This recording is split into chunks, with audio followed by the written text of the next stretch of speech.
நம் ஆண்டவராகிய இயேசு கிறிஸ்துவின் அருளும் கடவுளின் அன்பும் தூய ஆவியாரின் நட்புறவும் உங்கள் அனைவரோடு என்றும் இருப்பதாக.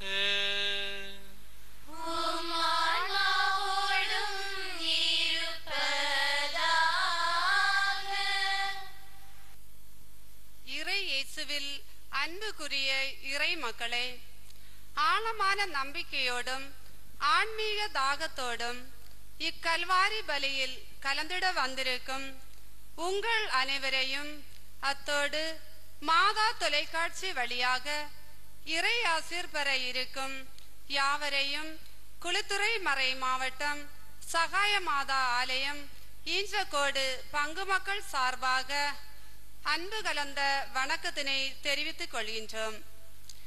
இன்று வாழ்வு தரும் வார்த்தை என்ற சிந்தனையில் சிந்திக்க வழிபாடு நமக்கு அழைப்பு விடுக்கின்றது. இந்த பிரபஞ்சம் ஆண்டவருடைய வார்த்தையால் உருவானது. ஆண்டவர் உரைக்க அனைத்தும் நடந்தது. ஒரு வார்த்தை மட்டும் சொல்லும், என் பணியாளர் நலமடைவார் என்று நூற்றுவர் தலைவர் உரைத்த வார்த்தைகள் நம் நினைவில் இருக்கலாம். ஆண்டவருடைய வார்த்தை என்ற விதைகள் இம்மண்ணில் விழுந்து வளர்ந்து நற்கனிகளை விளைவித்திருப்பது நிதர்சனம் ஆகும். இயேசுவின் வார்த்தை மக்களை தொட்டது, மனதை தூண்டியது, மனசாட்சியை தட்டி எழுப்பியது. மக்கள் இயேசுவின் வார்த்தையில் ஆறுதல் கண்டனர், வாழ்வை சுவைத்தனர். இயேசு மறைநூல் அறிஞரை போல் பேசாது அதிகாரத்தோடும் அன்போடும் கரிசனையோடும் பேசினார். ஆகவே தான் அவருடைய வார்த்தையை பின்பற்றி பலர் பின்தொடர்ந்தனர். ஆண்டவருடைய வார்த்தைகளில் நன்மைதனம் மட்டுமே உண்டு.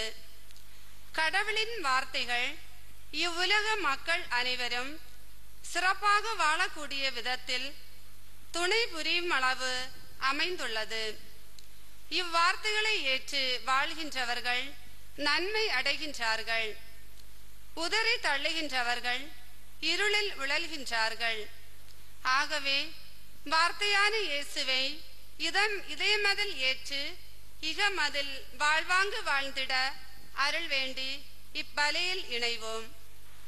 சகோதர சகோதரிகளே, தூய மறை நிகழ்வுகளை கொண்டாட நாம் தகுதி பெறும் பொருட்டு நம் பாவங்களை ஏற்றுக்கொள்வோம்.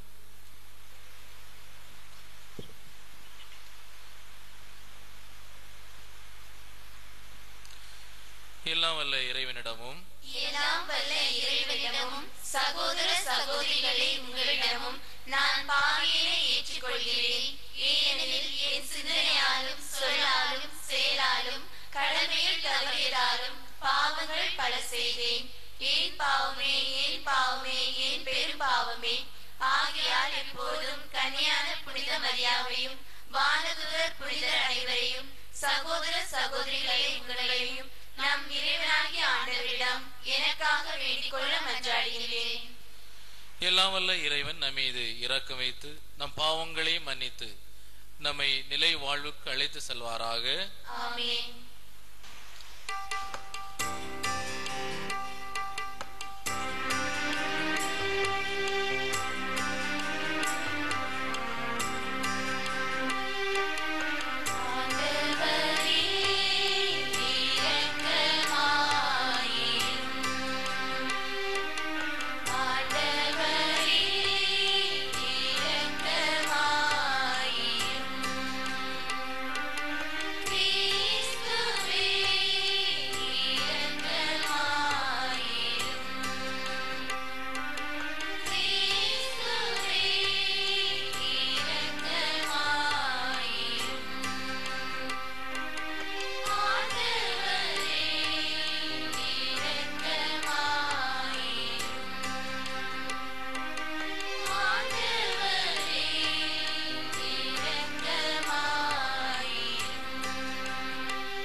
மன்றாடுவோமாக.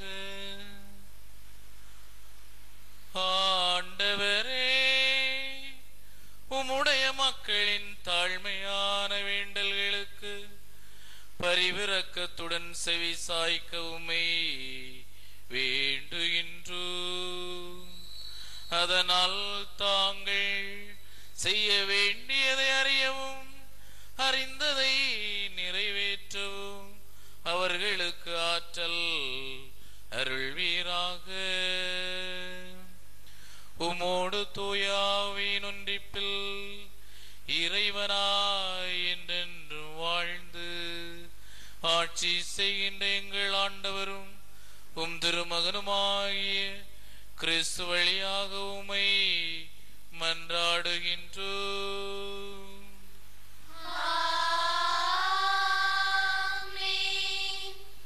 எபிரேயருக்கு எழுதப்பட்ட திருமுகத்திலிருந்து வாசகம்.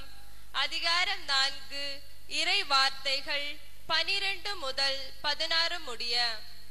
சகோதரர் சகோதரிகளை, கடவுளுடைய வார்த்தை உயிருள்ளது, ஆற்றல் வாய்ந்தது, இரு பக்கமும் வெட்டக்கூடிய எந்த வாளினும் கூர்மையானது, ஆன்மாவையும் ஆவியையும் பிரிக்கும் அளவுக்கு குத்தி ஊடுருவுகிறது, எலும்பு மூட்டையும் மஜ்ஜையும் அவ்வாறே ஊடுருவுகிறது, உள்ளத்தின் சிந்தனைகளையும் நோக்கங்களையும் சீர்தூக்கி பார்க்கிறது. படைப்பு எதுவும் கடவுளுடைய பார்வைக்கு மறைவாய் இல்லை. அவருடைய கண்களுக்கு முன் அனைத்தும் மறைவின்றி வெளிப்படையாய் இருக்கின்றன. நாம் அவருக்கே கணக்கு கொடுக்க வேண்டும். எனவே வானங்களை கடந்து சென்ற இறை மகனாகிய இயேசுவை நாம் தனி பெரும் தலைமை குருவாக கொண்டுள்ளதால் நாம் அறிக்கையிடுவதை விடாது பற்றி கொள்வோமாக. ஏனெனில் நம் தலைமை குரு நம்முடைய வலுவின்மையை கண்டு இரக்கம் காட்ட இயலாதவர் அல்ல. மாறாக எல்லா வகையிலும் நம்மை போல சோதிக்கப்பட்டவர், எனினும் பாவம் செய்யாதவர். எனவே நாம் இரக்கத்தை பெறவும் ஏற்ற வேளையில் உதவக்கூடிய அருளை கண்டடையவும் அருள் நிறைந்த இறை அரியணையை துணிவுடன் அணுகி செல்வோமாக. ஆண்டவரின் அருள்வாக்கு. நன்றி.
சட்டம் நிறைவானது,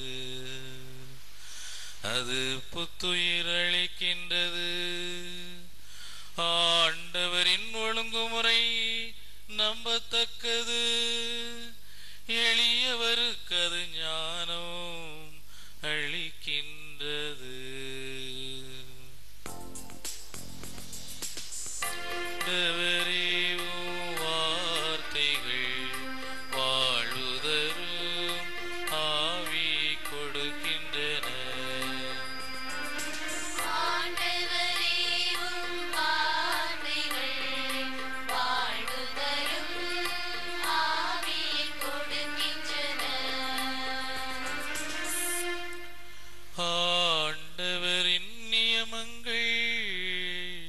சரியானவை,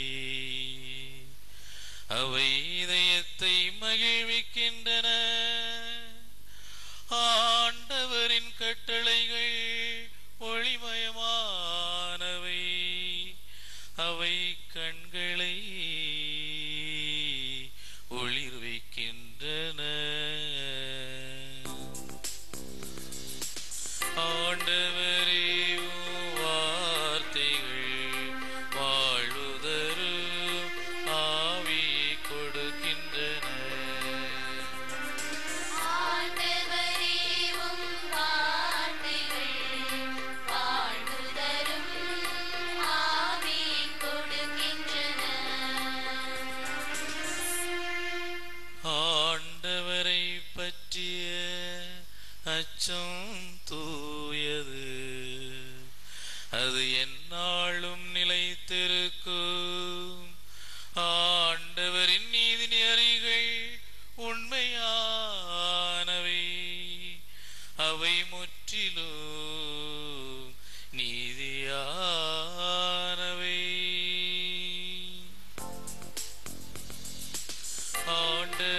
மீட்பெருமான ஆண்டவரே,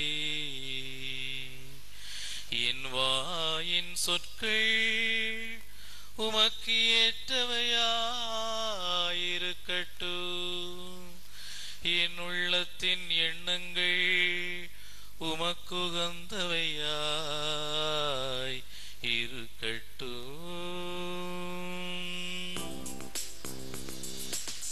ஆண்டவரே, உம் வார்த்தைகள் வாழ்வுதரும் ஆவி கொடுக்கின்றன.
ஆண்டவருங்களோடு இருப்பாராக.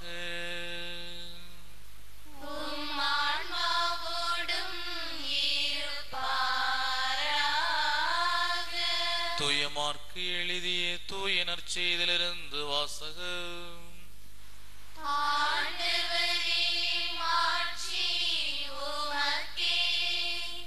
மார்க்கு எழுதிய நற்செய்தி நூற்பிரிவு 2 இறை சொற்றொடர்கள் 13 முதல் 17 முடிய. இயேசு மீண்டும் கடலோரம் சென்றார். மக்கள் கூட்டத்தினர் எல்லாரும் அவரிடம் வரவே அவர் அவர்களுக்கு கற்பித்தார். பின்பு அங்கிருந்து அவர் சென்றபோது அல்பேயின் மகன் லேவி சுங்கசாவடியில் அமர்ந்திருந்ததை கண்டார். அவரிடம், என்னை பின்பற்றி வா என்றார். அவரும் எழுந்து இயேசுவை பின்பற்றி சென்றார்.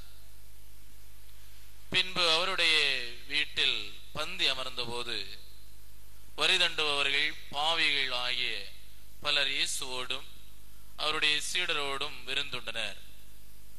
ஏனெனில் இவர்கள் சிலர் இயேசுவை பின்பற்றியவர்கள்.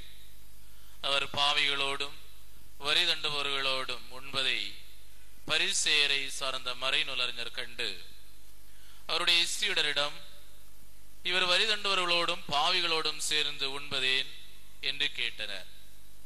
இயேசு இதை கேட்டவுடன் அவர்களை நோக்கி, நோயற்றவருக்கல்ல, நோயுற்றவருக்கே மருத்துவர் தேவை.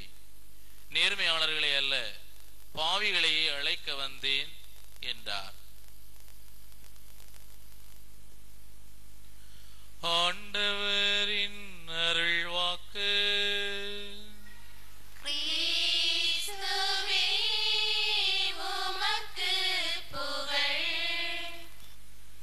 இயேசுவில் பிரியமான சகோதர சகோதரிகளை, இன்றைய நாளிலே வாழ்வு தரும் வார்த்தை என்ற சிந்தனையிலே சிந்திக்க இன்றைய வழிபாடானது நமக்கு அழைப்பு விடுக்கின்றது.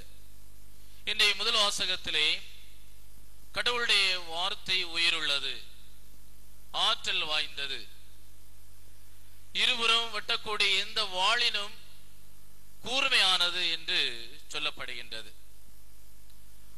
உயிருள்ள வார்த்தைகளாகிய கடவுளுடைய வார்த்தைகள் இந்த உலகத்திலே அனைத்தும் தோன்றுவதற்கு காரணமாக இருந்தது. ஆண்டவர் ஒளி தோன்றுக என்று சொன்னார், ஒளி தோன்றியது. வானம் தோன்றுக என்று சொன்னார், வானம் தோன்றியது. நிலா தோன்றுக என்று சொன்னார், நிலா தோன்றியது. ஆக அவர் என்னவெல்லாம் சொன்னாரோ எல்லாம் நடந்தது. ஆகவே இந்த பிரபஞ்சம் உருவானதற்கு காரணம், அல்லது இந்த உலகத்தில் வாழ்வு உருவானதற்கு காரணம் இந்த கடவுளுடைய வார்த்தைகள் என்று சொன்னால் எந்த விதமான ஐயப்பாடும் கிடையாது. அன்புக்குரியவர்களே, ஒரு தனி மனித வாழ்வின் மாற்றத்திற்கும் சமூக மாற்றத்திற்கும் அடிப்படையாக இருப்பது கடவுளுடைய வார்த்தைகள். இயேசு கிறிஸ்து சக்கேயுவை பார்த்து மரத்தை விட்டு இறங்கி வா என்று சொல்லுகின்றார். அவரும் இறங்கி வருகின்றார். உனது வீட்டில் நான் தங்க வேண்டும் என்று சொல்லுகின்றார். இந்த வார்த்தையை சக்கையுடைய வாழ்க்கையிலே ஒரு தாக்கத்தை உருவாக்கியது. இயேசு கிறிஸ்து என்னிடம் பேசினார். அந்த சக்கேயு மனமாறுகின்றார். நான் யாரையாவது ஏமாற்றி ஏதாவது செய்திருந்தால் 4 மடங்காக கொடுக்கின்றேன் என்று அவர் முன்வருகின்றார். அன்புக்குரியவர்களே, ஆகவே இந்த இறை வார்த்தை அவருடைய வாழ்க்கையை மாற்றுகின்றது. ஆபிரகாம் லிங்கன் சொல்லுவார், என்னுடைய வாழ்க்கையினுடைய வளர்ச்சிக்கு கடவுளுடைய வார்த்தை தான் காரணமாக அமைந்திருந்தது. கடவுள் கொடுத்திருக்கின்ற பெரிய கொடைகளில் ஒன்று இந்த விவிலியம் என்று அவர் சொல்லுவார். அன்பார்ந்தவர்களே, இன்றைய நற்செய்தி வாசகத்திலே ஆண்டவர் அல்பேயின் மகன் லேவியை அழைக்கின்றார். என்னை பின்பற்றி செல் என்று சொன்ன அந்த ஒரு வார்த்தையை கேட்டு இயேசு கிறிஸ்துவை அவர் பின்பற்றுகின்றார். அவருடைய வாழ்க்கை மாறுகின்றது. அவர் கடவுளுடைய ஒரு உயர்ந்த சீடராக இருப்பதை நாம் பார்க்கின்றோம். அன்புக்குரியவர்களே, மனக்குழப்பத்தோடும் தெளிவில்லாமலும் இருந்த தூய பவுல் கடவுளுடைய அந்த வார்த்தையை கேட்டு மனமாறுகின்றார். சவுலே சவுலே ஏன் என்னை துன்புறுத்துகின்றாய் என்ற வார்த்தை அவருக்கு வெளிப்படுத்தப்படுகின்றது. அந்த வார்த்தையை உள்வாங்கி கடவுளுக்கு சாட்சியாக வாழ நினைக்கின்றார். அதன் பிறகு வாழ்வது நான் அல்ல, என்னில் வாழ்வது கிறிஸ்துவே என்று சொல்லி நற்செய்தி பணியை புற இனத்தாருக்கு அவர் எடுத்துரைக்கின்றார். அன்புக்குரியவர்களே, நம்முடைய வார்த்தைகளுக்கும் அதிகமான சக்தி அல்லது ஆற்றல் உண்டு. ஒரு ஞானி நம்முடைய வார்த்தைகளுடைய வீரியம், ஆற்றல் எப்படிப்பட்டது என்பதை பற்றி எடுத்துரைத்தார். அந்த கூட்டத்தில் இருந்த ஒருவர் திடீரென்று எழும்பி, உமது வார்த்தைகளை ஏற்றுக்கொள்ள முடியாது, நம்முடைய வார்த்தைகளுக்கு இவ்வளவு ஆற்றலா என்று எதிர்வாதம் செய்கின்றார். அந்த நேரத்திலே அந்த ஞானி, முட்டாளை வாயை மூடு, எந்த நேரத்தில் எதை பேச வேண்டும் என்று உனக்கு தெரியாதா என்று சொல்லுகின்றார். அப்போது அவருக்கு கோபம் வருகின்றது. அப்படியே அந்த ஞானியை பார்த்து, நீர் ஒரு ஞானியாக இருந்து இப்படி பேசக்கூடாது. அந்த ஞானி, ஐயோ நான் தெரியாமல் சொல்லிவிட்டேன், என்னை மன்னித்து விடுங்கள் என்று சொல்லுகின்றார். அப்போது அவர் ஆசுவாசம் அடைகின்றார். அதன் பிறகு அந்த ஞானி தனது பேச்சை தொடர்கின்றார். முதல்ல உங்களை நான் முட்டாளை என்று சொன்னவுடன் உங்களுக்கு கோபம் வந்தது. அதன் பிறகு என்னை மன்னித்து விடுங்கள் என்று சொன்னபோது உங்களுடைய மனதிலே ஒரு மகிழ்ச்சி வந்தது. அப்படி என்று சொன்னால் நம்முடைய வார்த்தைகளுக்கு ஆற்றல் உண்டு என்பதை நீங்கள் உணர்ந்து கொள்ளுங்கள் என்று சொன்னார். நிச்சயமாக மனிதனுடைய வார்த்தைக்கு ஆற்றல் உண்டு. தீயினால் சுட்டப்புண் உள்ளாரும் ஆறாதே நாவினால் சுட்டவடி என்று வள்ளுவர் குறிப்பிடுவார். அன்புக்குரியவர்களே, தீனால் சுடுகின்ற அந்த புண்கூட ஆர், ஆனால் மனிதனுடைய அந்த வார்த்தைகள் பெருங்காயத்தை ஏற்படுத்தும் என்பது நமக்கு தெரியும். மனிதர்களுடைய வார்த்தைகளை இவ்வளவு ஆற்றல் வாய்ந்தது என்று சொன்னால் கடவுளுடைய வார்த்தைகள் எவ்வளவு ஆற்றல் வாய்ந்தவை என்று சிந்தித்து பாருங்கள். இந்த வார்த்தைகளை ஏற்றுக்கொள்கின்றவர்கள் வாழ்வடைகின்றார்கள், ஏற்றுக்கொள்ளாதவர்கள் இந்த உலகத்திலே அழிந்து போகின்றார்கள். அன்புக்குரியவர்களே, விவிலியத்திலே 2 குழுவான மக்களை நாம் பார்க்கலாம். ஒரு குழு கடவுளுடைய வார்த்தைகளை ஏற்று அதன்படி நடந்தவர்கள், இன்னொரு குழு மக்கள் கடவுளுடைய வார்த்தைகளை ஏற்றுக்கொள்ளாமல் வாழ்வை இழந்தவர்கள். பழைய ஏற்பாட்டிலே ஆதாம் ஏவாள் கடவுளுடைய வார்த்தைகளை கேட்கவில்லை. விலக்கப்பட்ட கனியை உண்ணக்கூடாது என்று சொல்லியும் கேளாமல் அந்த கனியை உண்டார்கள், வாழ்வை இழந்தார்கள். அந்த ஈதேன் தோட்டத்திலிருந்து அவர்கள் புறந்தள்ளப்பட்டார்கள் என்று பார்க்கின்றோம். அதே வேளையில் ஆபிரகாம் கடவுளுடைய வார்த்தைகளை கேட்டார். எங்கெல்லாம் ஆண்டவர் போக சொன்னாரோ அங்கெல்லாம் போனார்.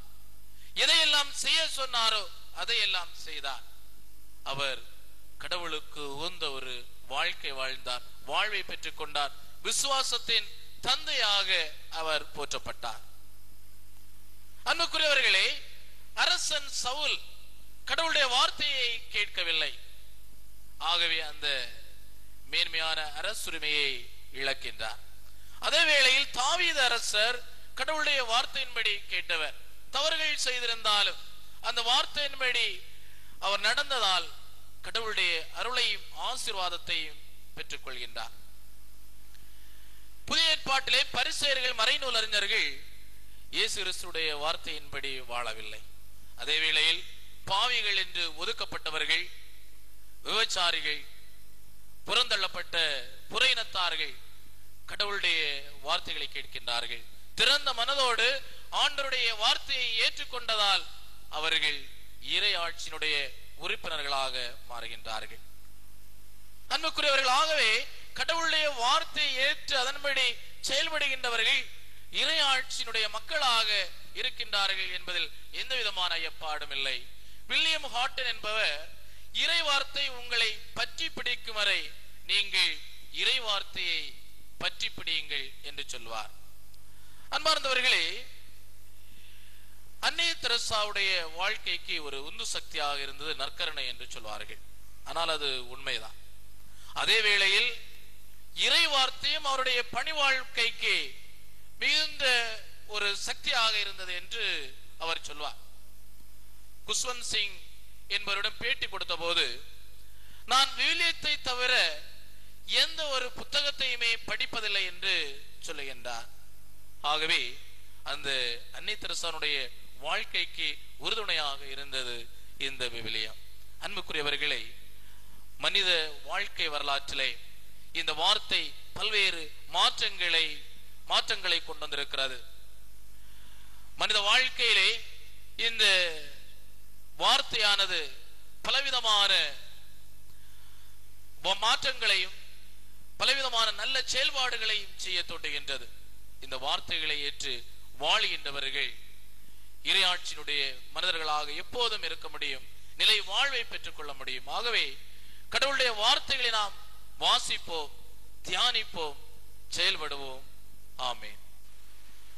அனைவரும் எழுந்து நிற்போம். அன்புக்குரியவர்களே, வாழ்வதரும் வார்த்தை, இந்த வார்த்தை நம்முடைய வாழ்க்கையிலே பல மாற்றங்களை ஏற்படுத்துகின்றது. இந்த வார்த்தையை நாம் திறந்த மனதோடு வாசித்து தியானித்து செயல்பட இறைவன் இன்றைக்கு அழைக்கின்றார். இந்த நேரத்திலே இந்த வார்த்தையான கடவுளிடம் நமது தேவைகளை எடுத்துரைப்போம்.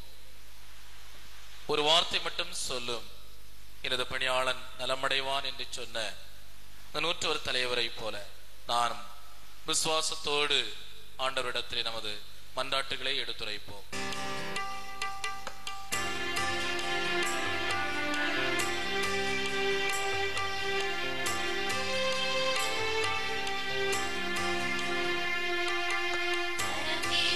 வரமேந்தேனோ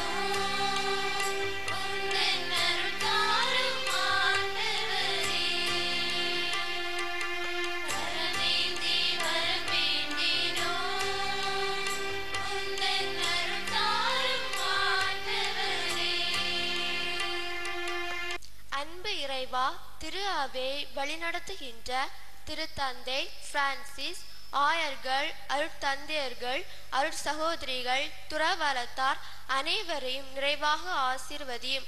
அவர்கள் பெற்ற அழைப்பின் மகத்துவத்தை உணர்ந்து மன உறுதியோடு உலக மக்களுக்கு நிறைவான மகிழ்ச்சியையும் அமைதியையும் வழங்கிட அருள் புரிய வேண்டும் என்று இறைவா உம்மை மன்றாடுகிறோம்.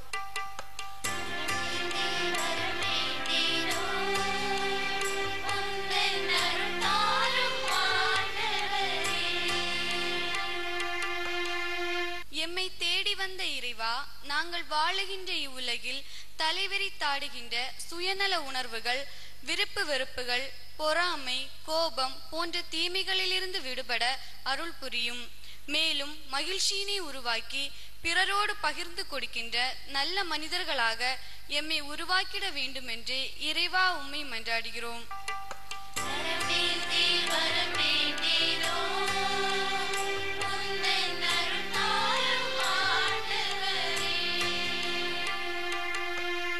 வார்த்தையான இறைவா, உம்முடைய வார்த்தைகளை உலகெங்கும் பரப்பிடவும் அவை உணர்த்துகின்ற மதிப்பீடுகளின்படி வாழவும் இறையாட்சி என்ற லட்சியத்தை இம்மண்ணில் மலரச் செய்ய அர்ப்பண மனநிலையுடன் உம்பணி புரியவும் அருள் தர வேண்டுமென்று இறைவா உம்மை மன்றாடுகிறோம்.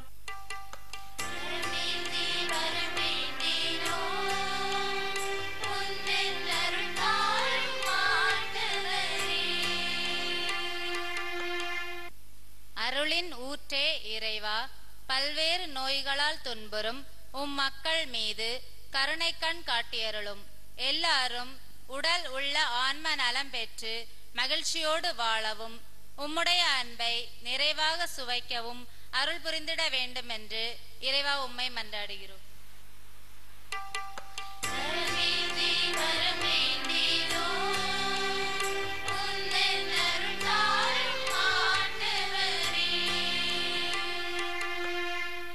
நம்பிக்கையின் நாயகனே எம் இறைவா, நாங்கள் வாழ்கின்ற இச்சமுதாயம் பல தொடர் முரண்பாடுகளில் சிக்கி சின்னா பின்னமாகி உள்ளது. வறுமை என்பது பல வடிவங்களில் குறிப்பிட்ட மக்களை துயரத்துக்குள்ளாக்கின்றது. ஏழைகள், அனாதைகள், கைம்பெண்கள், கைவிடப்பட்டோர், முதியோர் யாவரையும் ஆசீர்வதித்து அவர்களை பாதுகாத்து பராமரித்திட வேண்டும் என்று இறைவா உம்மை மன்றாடுகிறோம்.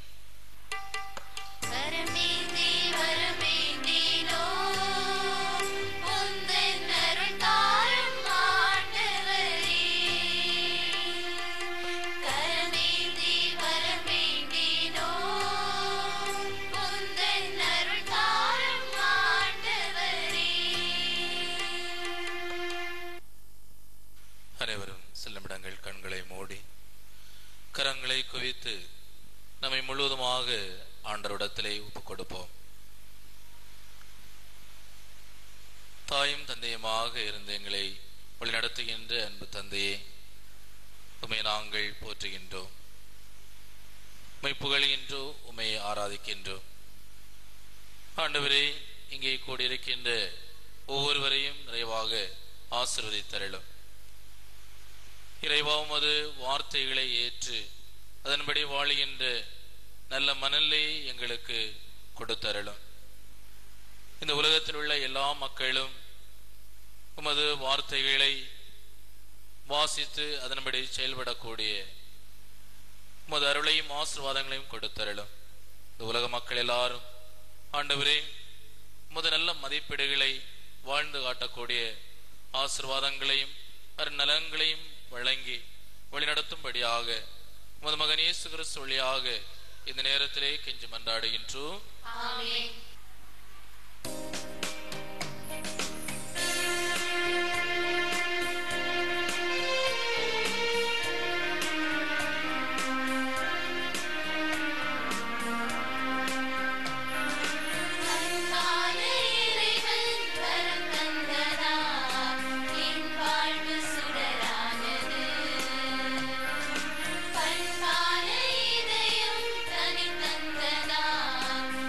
வாழ்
என்னுடையதும் உங்களுடையதுமான இப்பலி எல்லாம் வல்ல தந்தையாகிய இறைவனுக்கு ஏற்றதாகும்படி மன்றாடுங்கள்.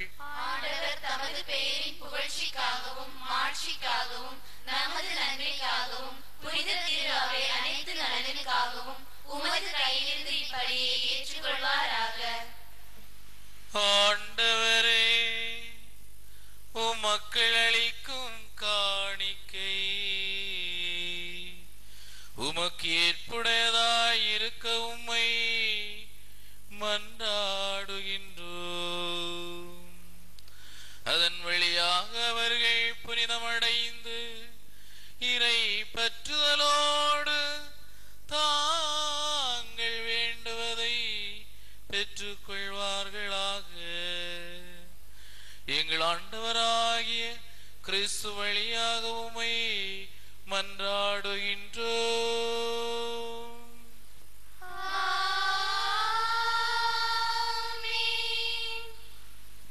ஆண்டவர் உங்களோடு இருப்பாராக.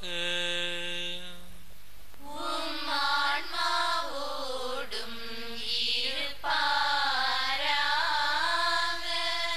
இதை எங்களை மேலே எழுப்புங்கள்.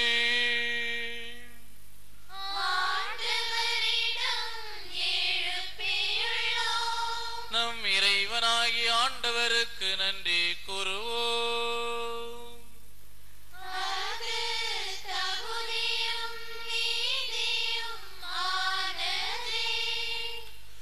தூயவரான தந்தையே, உம் அன்பார்ந்த மகன் இயேசு கிறிஸ்து வழியாக எந்நாளும் எவ்விடத்திலும் நாங்கள் உமக்கு நன்றி செலுத்துவது மெய்யாகவே தகுதியும் நீதியுமாகும். எங்கள் கடமையும் மீட்புக்குரிய செயலுமாகும். உம் வார்த்தையான அவர் வழியாக அனைத்தையும் படைத்த தெய்வமே, அவரையே மீட்பராகவும் ஈடேற்றுவராகவும் எங்களுக்கு அனுப்பினீ.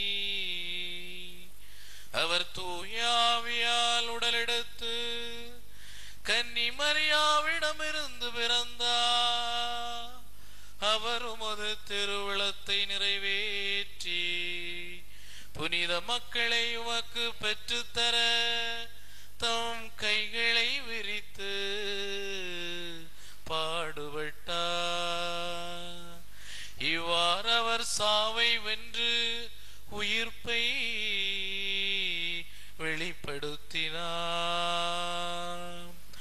ஆகவே வானதூதரோடும் புனிதர் அனைவரோடும் சேர்ந்து நாங்களும் அது ஆட்சியை புகழ்ந்துரைத்து ஒரே குரலாய் பாடுவதாவது: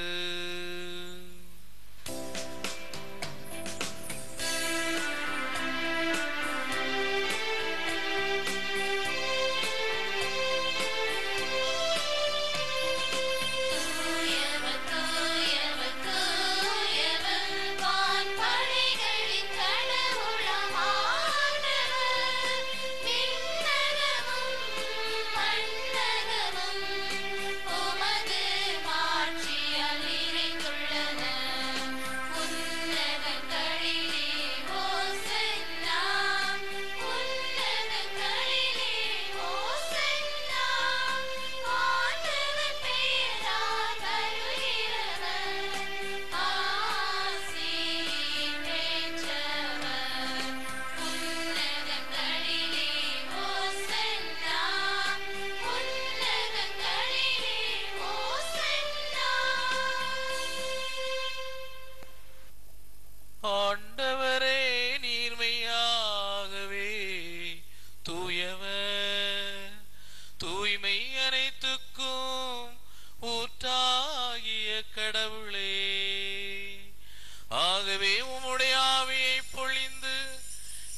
காணிக்கைகளை தூய்மைப்படுத்த உம்மை வேண்டுகின்றோ.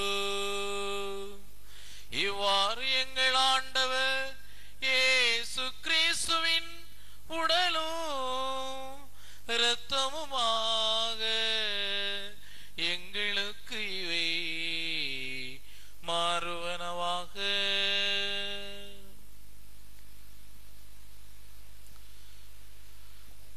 அவர் பாடுபட உளம் கனிந்து தம்மை கையளித்த போது அப்பத்தை எடுத்து நன்றி செலுத்தி அதை பிட்டுதாம் சீடர்களுக்கு அளித்து கூறியதாவது,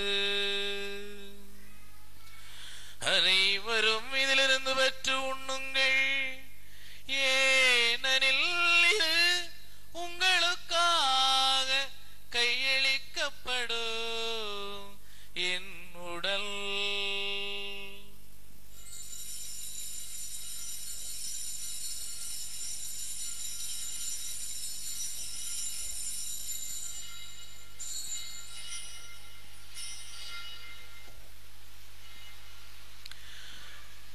அவ்வண்ணமே இரவிருந்தை அருந்தியபின் கிண்ணத்தையும் எடுத்து மீண்டும் உமக்கு நன்றி கூறி தம் சீடர்களுக்கு அளித்தவர் கூறியதாவது, அனைவரும் இதிலிருந்து பெற்று பருகுங்கள், ஏனெனில் இது புதிய நிலையான உடன்படிக்கைக்குரிய என் இரத்தத்தின் கிண்ணம். இது பாவ மன்னிப்புக்கென்று உங்களுக்காகவும் பலருக்காகவும் சிந்தப்படும். இதை என் நினைவாக செய்யுங்கள்.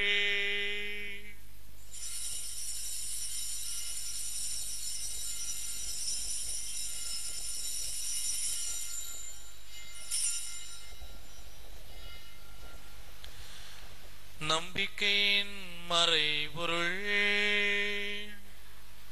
ஆண்டவரே, நீர் வருமளவும் உமது இறப்பினை அறிக்கையிடுகின்றோம், உமது உயிர்ப்பினையும் எடுத்துரைக்கின்றோம்.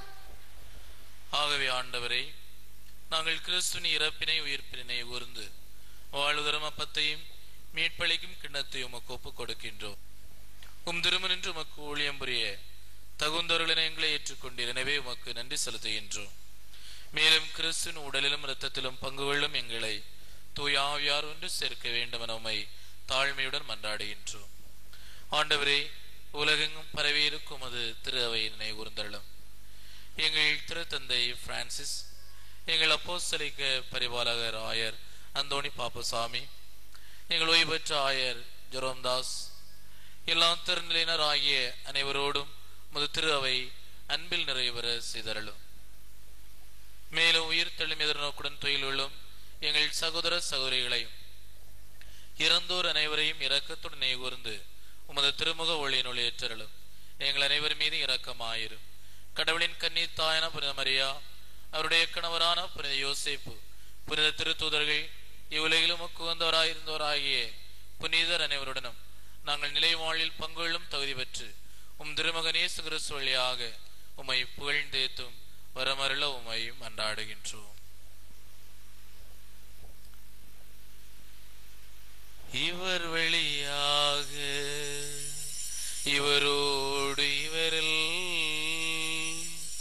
எல்லாம் வல்ல இறைவனாகிய தந்தையே, தூயாவியாரின் ஒன்றிப்பில் எல்லா புகழ்மாட்சியும் என்றென்று உமக்கு உரியதே.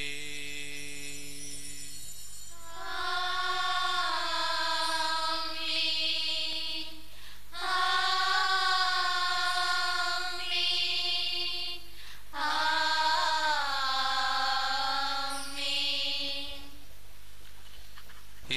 மகன் இயேசு போதித்தவாறு இவ்வுலகிலே இறையாட்சி மலர அனைவரும் சேர்ந்து மன்றாடுவோம்.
எங்களை விடுவித்து எங்கள் வாழ்நாளில் அமைதியை கனிவுடன் அருளவும்மை மன்றாடுகின்றோம்.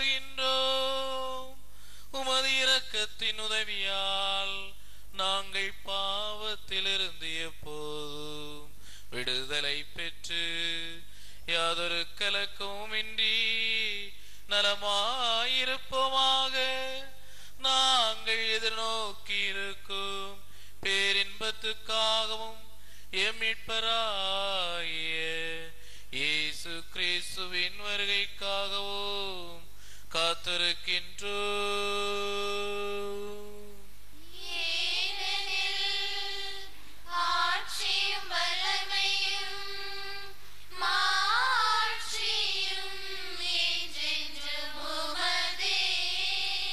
ஆண்டவரே இயேசு கிறிஸ்துவே, அமைதியை உங்களுக்கு விட்டு செல்கின்றேன், என் அமைதியை உங்களுக்கு அளிக்கிறேன் என உம் திருத்தூதர்களுக்கு மொழிந்த தெய்வமே, எங்கள் பாவங்களை வாராமல் உமது திரு அவையின் நம்பிக்கை கண்ணோக்கி உமது திருவுளத்திற்கேற்ப அதற்கு அமைதியும் ஒற்றுமையும் அளித்தருள்வீராக. என்றென்று வாழ்ந்து ஆட்சி செய்கின்றவர் நீரே.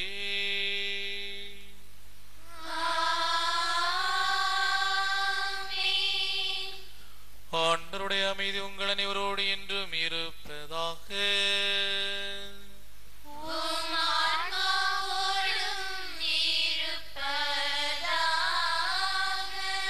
ஒருவருக்கொருவர் அமைதியை பகிர்ந்து கொள்வோம்.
இது உலகின் பாவங்களை போக்குபவர்.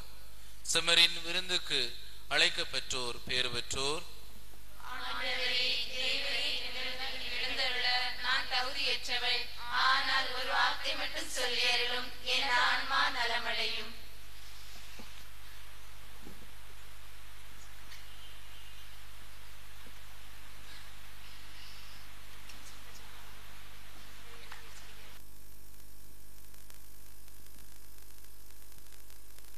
ஆசை திருவிருந்துக்கான மன்றாட்டுக்கள்.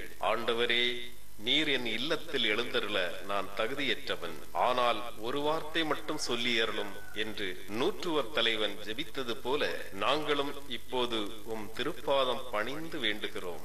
இனிய இயேசுவே, நாங்கள் தகுதியற்றவர்களாய் இருந்தாலும் எங்கள் தகுதியின்மையை பாராமல் நீர் எங்கள் உள்ளங்களில் எழுந்து வாரும். உம் அன்பிலும் அருளிலும் நாங்கள் நிலைத்திருக்க எம்முள் எழுந்து வாரும். உம் பிள்ளைகளாக, உயிருள்ள உண்மை சாட்சிகளாக, உமது நற்செய்தியின்படி வாழ்பவர்களாக எங்களை உருமாற்ற வாரும். தந்தையின் திருவுளப்படி வாழ்ந்திட எங்களுக்கு துணை புரிந்திட வாரும். நன்மை செய்வதில் ஆர்வம் உள்ளவர்களாய், தீமைகள் அனைத்திலிருந்தும் விடுதலை பெற்றவர்களாய் வாழவும் எங்களை வழிநடத்த வாரும். எல்லா நலன்களாலும் வளங்களாலும் எங்களை நிரப்ப வாரும். ஆமென்.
நன்றி கூறி மன்றாடுவோமாக. எல்லாம் வல்ல இறைவா, உமை பணிவுடன் வேண்டுகின்றோ, அதனாலும் அருளடையாளங்களால் புத்துயிர் பெற்ற நாங்கள் உமக்கு ஏற்புடைய வாழ்வால் பணிபுரிய கனிவுடன் எங்களுக்கு அருள்வீராக. எங்கள் ஆண்டவராகிய கிறிஸ்து வழியாக உமை மன்றாடுகின்றோ.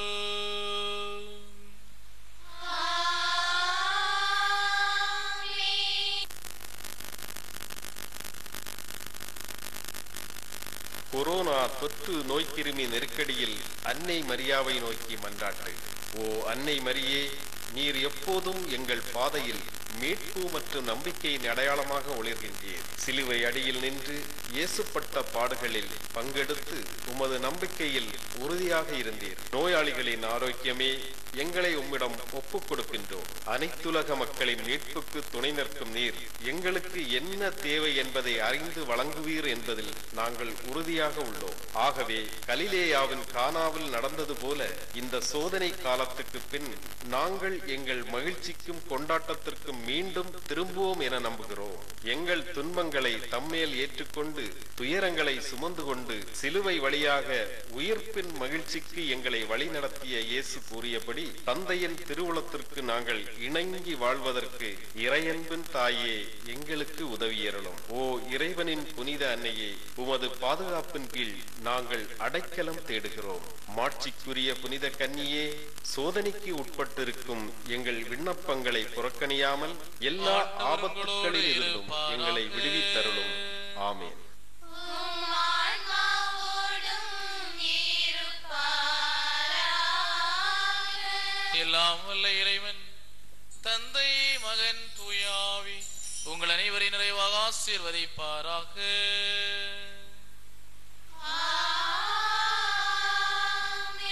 அன்பிலும் அமைதியிலும் சென்று வாழுங்கள். திருப்பலி நிறைவேறிற்று.